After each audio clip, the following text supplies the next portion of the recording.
Well, here's a big question. Do the Bidens want to make it easier for illegals to get in when Title 42 ends? I don't understand the whole thing. Joining us now for some help, Tennessee Senator Marsha Blackburn, member of the Judiciary Committee. Senator Blackburn, welcome back. You're smarter than I am. I don't understand this. What do the Biden...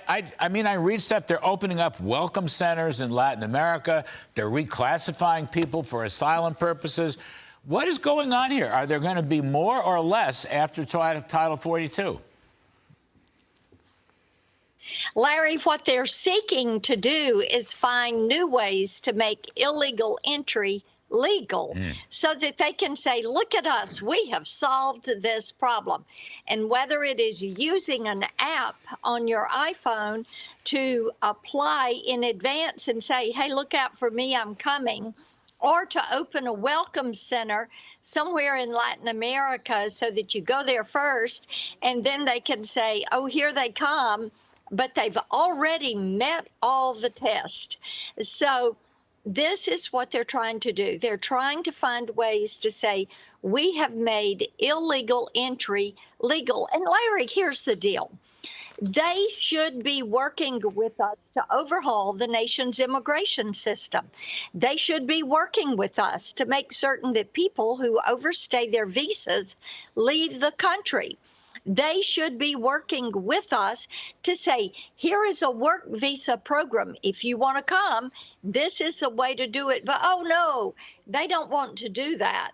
What they want to do is say, let's keep doing the same thing. Let's just find a way to make it legal. Well, I mean, really? I mean, okay. No, I'm not doubting what you're saying, because I've read some of this, and I agree. Don't they? I mean, we don't need more illegals. Some people are estimating we're going to have a couple million more illegals after Title 42. Why aren't we strengthening a new Title 42? You know, maybe something to do with fentanyl or drugs or other health issues. Why not go down that route, Senator Blackburn? And we should be going down that route. We should keep Title 42, and we should stiffen the penalties on people that are pushing these drugs, these cartels.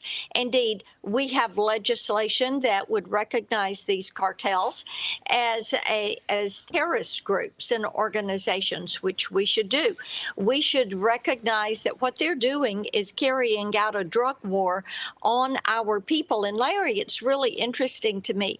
When you talk to other countries, they do not have the fentanyl crisis that we have here in the United States. And Joe Biden should pick up the phone. He should call Xi Jinping, and he should say, hey, you know what, that $1 trillion trade imbalance that you all have enjoyed, you're exporting more than ever to the U.S., it's going to come to a halt if you don't stop shipping this fentanyl through the cartels and into this country. But Joe Biden won't do that. What they're doing is they want to keep this border open. They want to find a way to make these individuals legal. We have had 5 million people from 176 different countries cross that border since Joe Biden took office. We have had known terrorists cross the border. We have had hundreds of people affiliated with gangs. We have had thousands of known criminals come across that border. These are people coming into the country, and by and large, we don't know where they are. You have the Office of Refugee Resettlement and Health and Human Services that cannot even tell you where 85,000 children are. They have lost them. They don't know if they're dead or alive, if they are working in gangs, if they are working for labor crews, if they've been pushed into sex trafficking, or if the cartels are using them to deal drugs on our nation's streets in our communities. They don't know where these people are. I mean, why don't... They're children.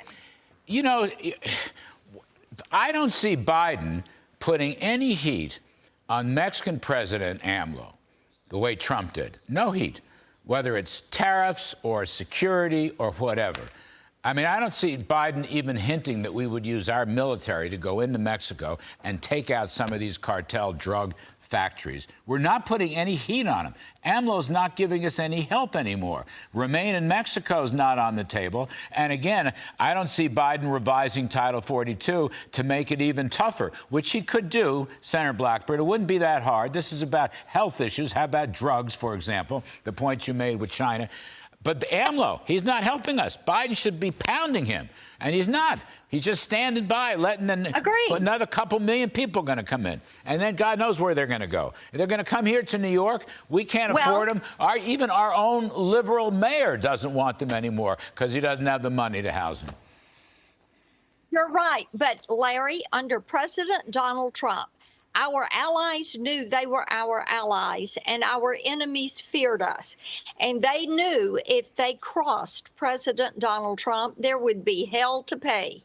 So they did not do it because they knew he was going to stand up for American citizens first and foremost.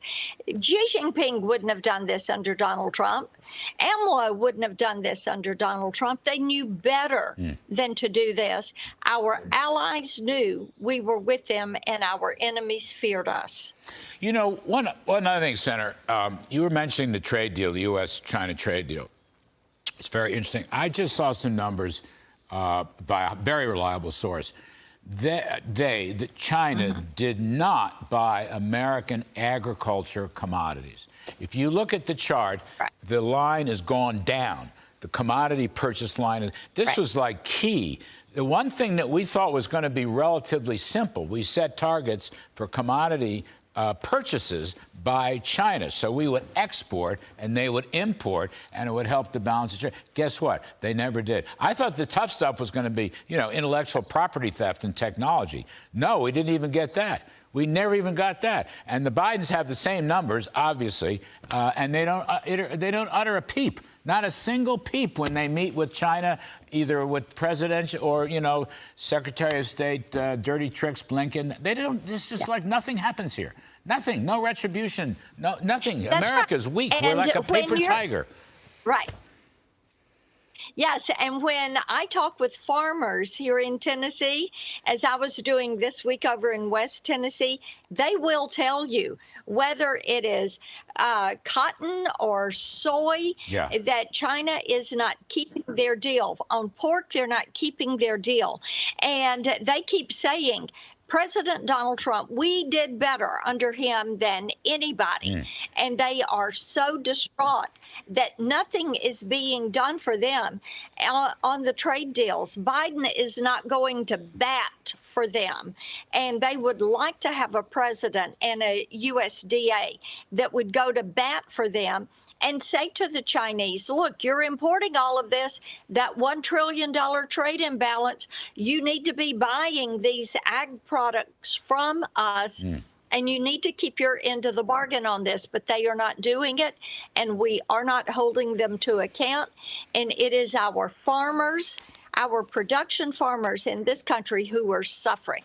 Well, Machiavelli said long time ago, even longer than I've been around, it's better to be feared than loved. And Biden is not feared on anything. That's what you're saying. Senator Blackburn, we appreciate your time on a Friday. You're very kind, ma'am. Hope to see you soon. You got it.